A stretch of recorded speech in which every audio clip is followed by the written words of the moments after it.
We turn our focus to the U.S. presidential race now. The New Hampshire Democratic primary closed with a narrow win for Bernie Sanders. Continuing his campaign from 4 years ago, the Vermont Senator is making history in terms of mainstreaming socialist views in America. Ji-yeon has the full story.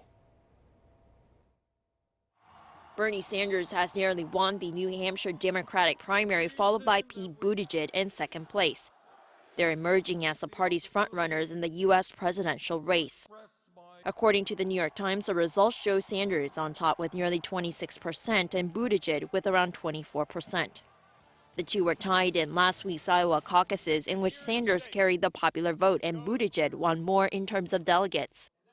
Anticipation for a two-way race between Sanders and former Vice President Joe Biden has subsided, as Biden in New Hampshire was relegated to fifth place.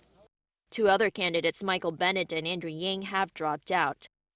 Sanders' victory in the primary marks a turning point, boosting momentum for the socialist chic, sweeping the U.S. mainstream, particularly among young voters, while his Democratic rivals suffer from a split in the moderate vote.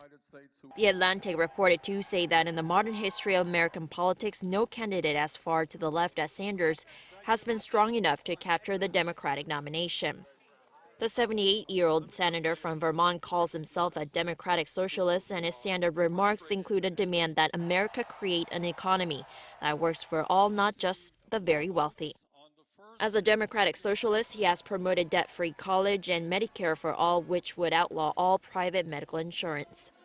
His climate change plan, the Green New Deal, entails spending tens of trillions of dollars to boost renewable energy and replacing fossil fuel plants with the aim of making the country carbon-free by 2030. Pundits point out, however, that neither Sanders nor the 38-year-old centrist Buttigieg have shown yet that they can really win over African-American voters, who comprise around 12% of the U.S. population.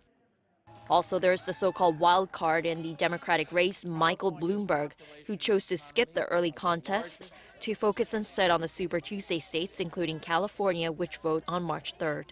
Ji-yeon, Arirang News.